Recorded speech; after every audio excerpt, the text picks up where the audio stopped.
Girl, you probably don't even need to lose weight. You just need to drop your body fat percentage. What if I told you that you can be the same weight, but your body can look completely different? Well, hold up. Before we even get into all that juicy stuff, let's stop and let me give you the Bible verse of the day. Today's Bible verse comes out of Hebrews 12:11, and it says, "No discipline seems pleasant at the time, but rather painful. Later on, however, it produces a great harvest and a peace and reward for whoever has been trained by it." So what this particular verse wants us to remember is that discipline, for the most part, usually is not enjoyable. And think about the things in life that you've had to have discipline for. Most of the times it's not fun, but when you stay consistent in your discipline, you will receive a harvest. And that harvest can be better physique, a better job, more income, increase in business, better relationship. There's so many different ways you can receive a harvest. So what I want to encourage you on today to stay disciplined, because your harvest is attached to your discipline. And today I want to talk about body recomposition. Okay, if you are someone who is trying to lose weight and you just feel like maybe you don't know how to go about it, or if you're someone who's trying to lose weight but also shape and sculpt your body to the way that you desire it, then your goal might not actually be that you need to lose weight. You might actually need to be doing body recomposition instead. And you're probably wondering, what is body recomposition? So this is what we're going to talk about in today's video. And I want to introduce our body recomp series.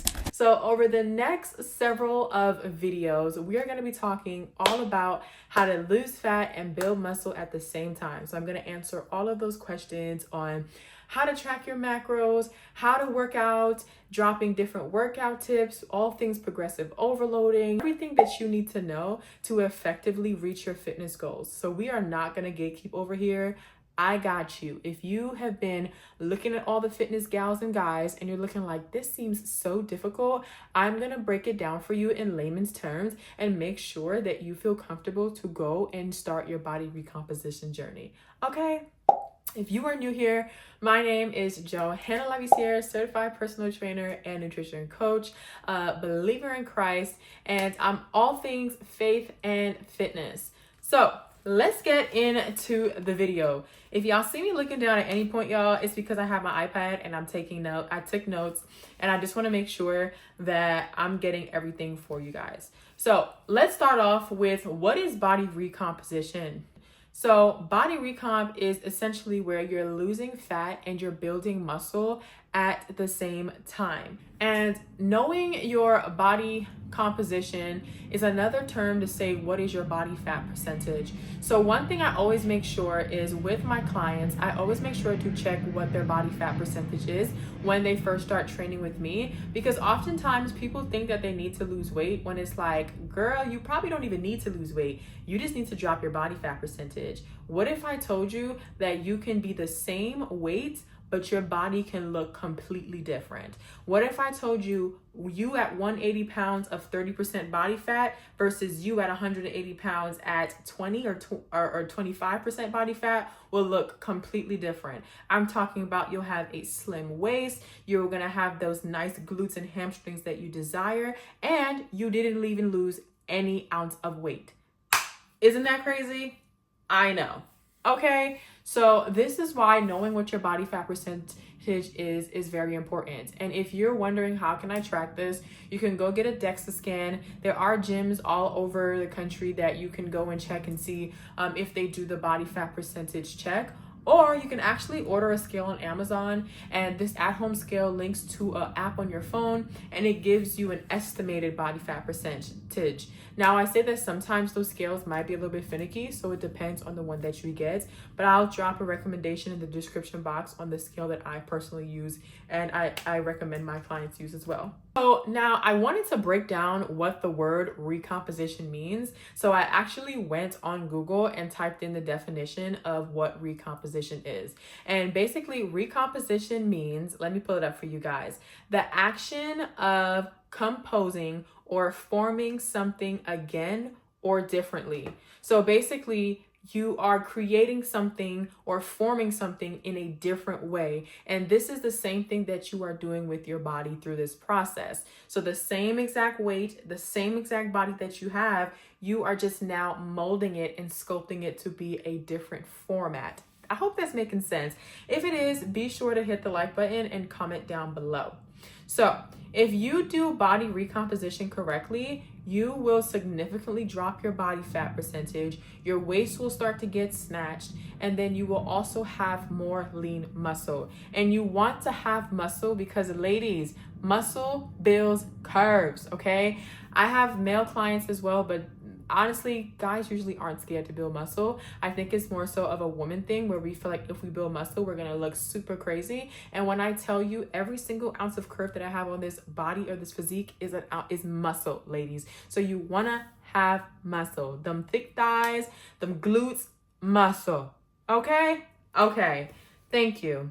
Let's go into how you're actually going to body recomp. I want to talk about how do you lose fat, and then how do you build muscle, and then how do you combine the both so that you can see results. So to lose fat, you want to make sure that you are eating in a calorie deficit, or you're creating a deficit some way. Whether you're creating a deficit through eating less food or because you're working out more. In order to know if you're in a deficit, you have to be able to go on a calorie calculator and calculate what your calories are, and then you have to then know what would your deficit look like. I have a video where I actually talked about how to be in a calorie deficit, so if you have more questions about that, I'll include that video somewhere here in the description box as well. Once you have created a deficit, it's either by consuming fewer calories or by exercising more. This is where you will start to achieve that fat loss. But where comes the issue is sometimes people overly restrict their calories and they're eating significantly less than what they're supposed to.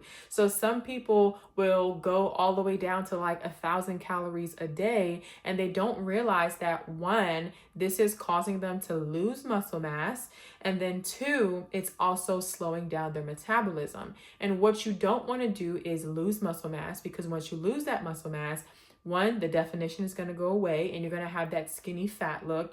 And then also, two, muscle is very good for just aging and longevity purposes as well. And then also slowing down your metabolism, what's going to happen now is because you're restricting your body from so much food, your body is now getting that signal that she ain't finna feed me.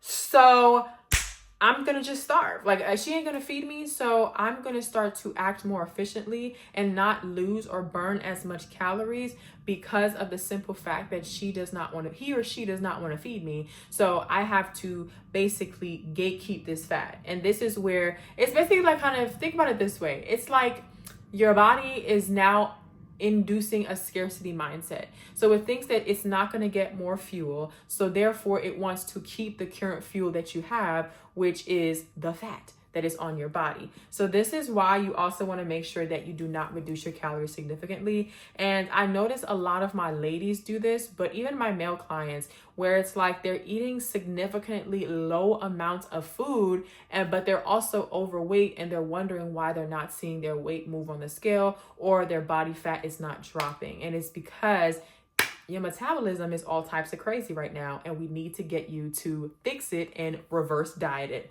I can make a whole other video about reverse dieting. I know I'm talking about a lot of stuff right now, but I want to stick on the body recomp. Now, let's talk about how to gain muscle. So we talked about how to lose fat, but now we're going to talk about how to build muscle so we can put it together.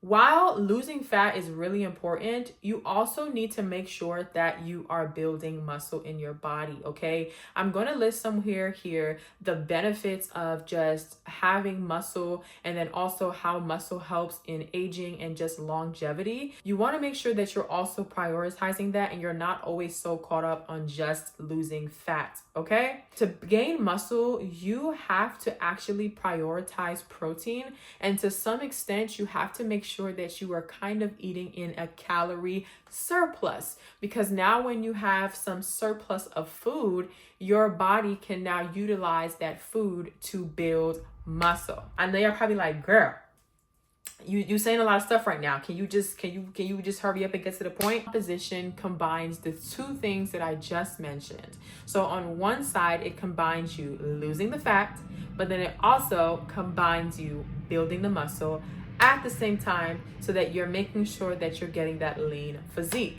Instead of eating in a crazy calorie deficit or eating in a crazy surplus, what you will do is eat at your maintenance calories. And what are your maintenance calories? It's basically the amount of calories that you can eat that your body can sustain the same weight that it's currently at.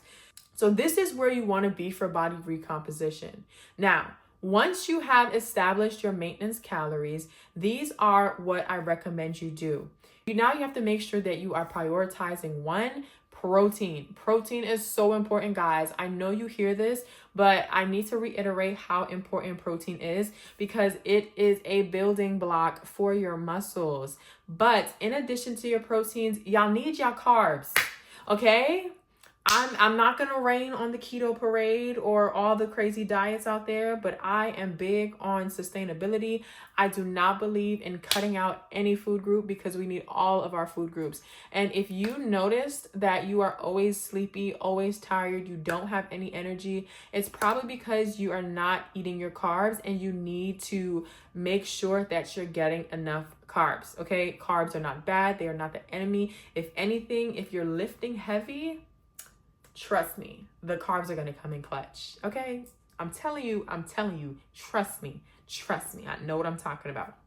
So you're making sure that you're getting enough protein. But the next thing is, y'all, if you are going to do body recomposition, you have to make sure that you are going to the gym and you are lifting. I am not talking about the little cutesy grabbing the 5-pound dumbbell and just trying to be cute or whatever. No, sweetie, you put the 5-pound dumbbell down. The only time that you should be using 5-pound dumbbells is if you're doing lateral raises. But if you're not doing that, babe, put the 5 pounds down. Go pick up a 15. Go pick up a 25. Well, go pick up a 40, because you actually might be stronger than you know. And when I say lift heavy, of course, lift within your parameters and make sure that you're doing it with good form, and do not ego lift. But you want to make sure that you can dedicate at least 3 days a week to the gym, okay? If you can do more, that's amazing. But if you do 2, you can get away with 2 possibly, but 3 is really the sweet spot. And with those 3 days, you want to make sure that you are structuring out your days to make sense according to your goals. So some of the workout splits I recommend are push-pull legs. Sometimes I will do 2 full body days with 1 HIIT day, or like 1 cardio day. Or I might do 2 lower body days and then 1 upper body day, just depending on the season, the goal, or the client. So there's different ways you can play around with your workout split, but I want to emphasize 3 times a week is the sweet spot that I recommend. Now, when you are going to the gym, you want to make sure that progressive overload is to the T. And I want you to understand that when you hear the term progressive overload, it does not mean that you necessarily always have to go up in weight every week. Sometimes that might just mean that you have to increase your sets, or you have to increase your reps, or maybe sometimes what that means is you have to increase the time under tension. So instead of going super fast during your reps, making sure that you slow it down, or maybe even adding a 10-second hold at the ending of a set, or doing drop sets or trisets or supersets. There's so many different ways where you can progressively overload each week that does not necessarily always equate to going up in weight, even though going up in weight is part of progressively overloading. Okay, y'all. So going a little bit more into the cardio aspect of the working out. So you want to make sure that you are picking a form of cardio that works best for you. Okay. You do not have to go to every single HIIT class. You do not have to be doing HIIT 6 days a week. First of all, that is not sustainable. 2, I don't want you to raise your cortisol levels super high. And 3, you want to reduce your risk of injury. So you don't want to be doing like you want to make sure that you're doing something that you can realistically sustain. So if you know that you can only do like 1 serious HIIT workout, don't try to go and say, oh, I'm going to start my fitness and I'm going to be doing 5 cardio sessions a week. First of all, relax.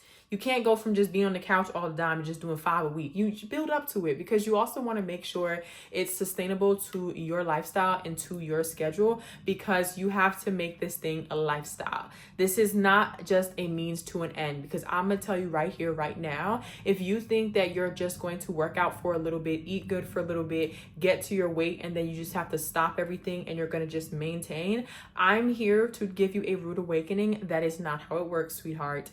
That's not how it works, sir. You're going to have to make this thing a lifestyle and maintain, so that you can maintain it for the duration of your life. Okay?